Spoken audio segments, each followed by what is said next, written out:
Ya, ini juga agak sedikit sama ya dengan pertanyaan beberapa waktu yang lalu. Ada mahasiswa itu yang bertanya, apakah setan itu bisa bertambah jumlahnya? Dari mana? Ya dari orang-orang jahat yang mati. Dia mati jadi setan gitu. Nah, tapi kalau pertanyaan barusan itu dikaitkan dengan penghakiman. Ya, apakah kemudian orang yang jahat, yang mati, itu kemudian ada penghakiman khusus lalu dia jadi setan gitu ya. Nah, kalau kita melihat dalam konsep dunia roh, ya, dalam konsep dunia roh di sini disebutkan bahwa di dalam dunia roh itu, ketika ada orang yang mati, dia akan dibawa ke intermediate place.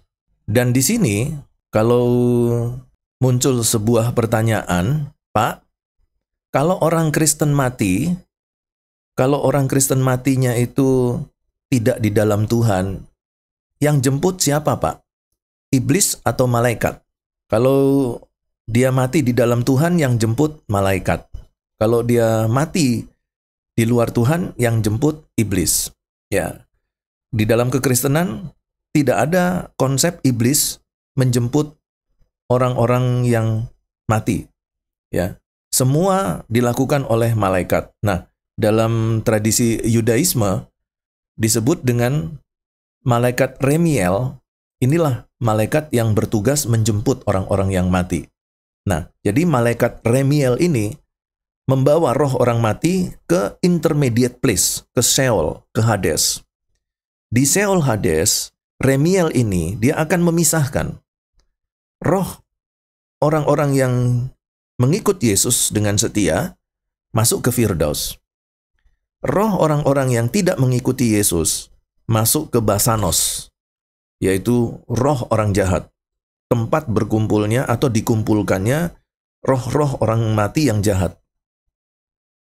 Lalu kemudian, di masa penghakiman, orang yang hidup dan yang mati akan dibangkitkan, menuju kepada dan menghadap tahta pengadilan Allah. Lalu kemudian, dari situ, mereka yang tidak masuk ke surga, mereka akan dibuang ke neraka. Nah, di sini ada neraka. Neraka itu ada dua pengertian.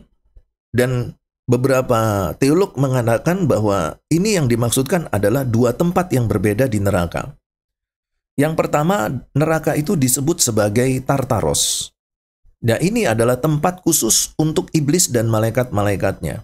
Ya, tetapi Gehenna ada tempat yang bukan tidak dicampurkan gitu ya, antara iblis dengan manusia, tidak dicampurkan. Tapi ada tempat khusus, yaitu neraka yang untuk manusia. Ya, di dalam Gehenna itu disebutkan ada tempat yang khusus untuk manusia. Sedangkan Tartaros itu neraka yang dikhususkan untuk iblis dan pengikut-pengikutnya. Tapi ini hanya tafsiran. Apakah Tartaros itu sama dengan Gehenna? Apakah nanti di neraka itu disatukan iblis dan juga manusia? Nah, ini tidak ada yang bisa menjawab. Ya, dan saya juga enggak mau ke neraka hanya untuk mengetahui ini.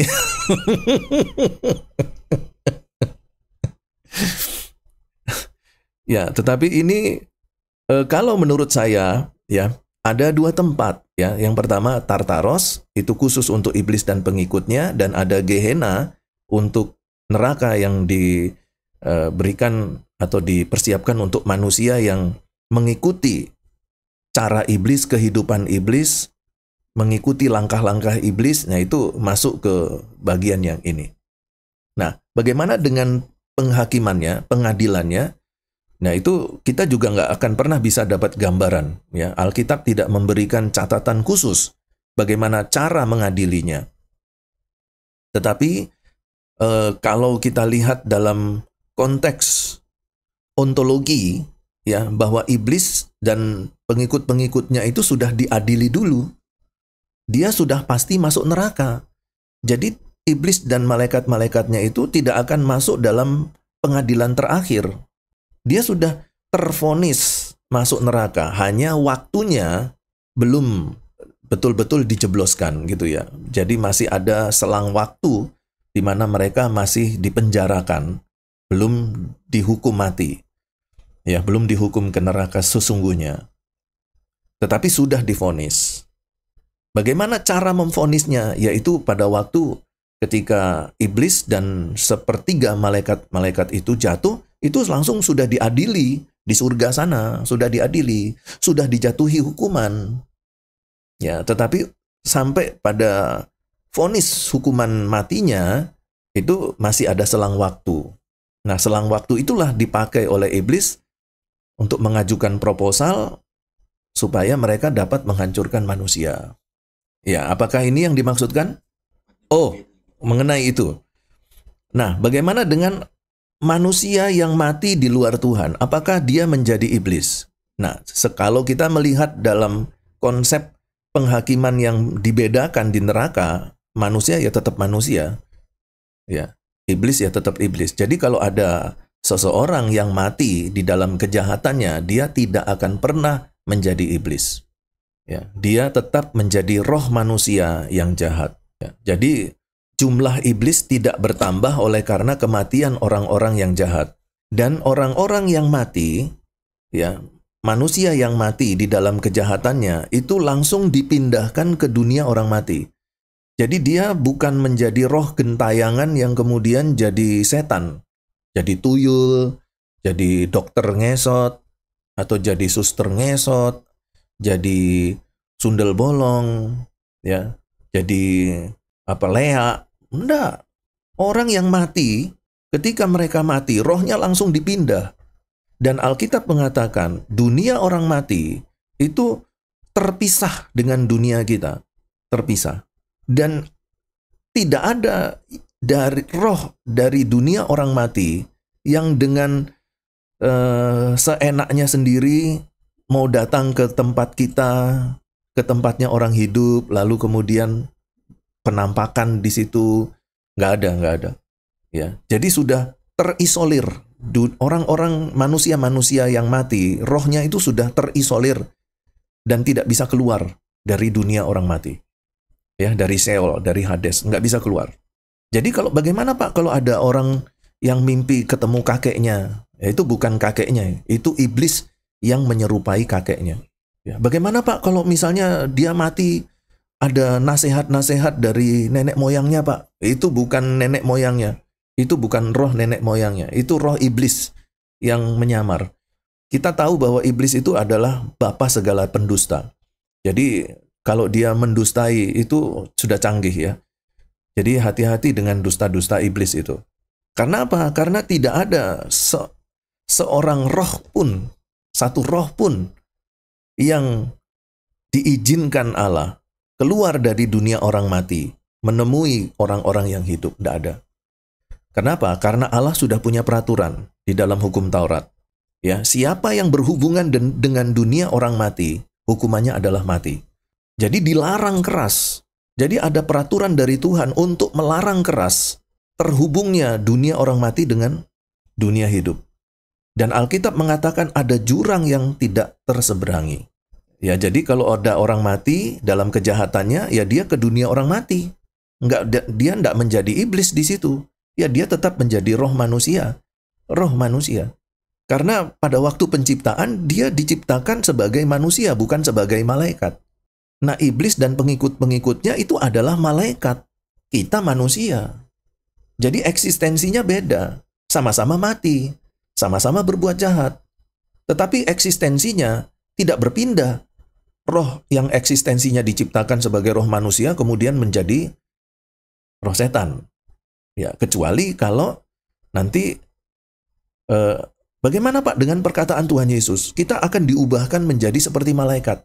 Ya kan bukan malaikat. Kita tidak jadi malaikat, tetapi seperti. Jadi bukan persis malaikat. Gitu. Kita tetap manusia, manusia yang seperti malaikat, tetapi bukan malaikat. Itu yang di surga. Begitu juga dengan yang di neraka. Mengalami semuanya yang dialami oleh iblis, tetapi bukan kita.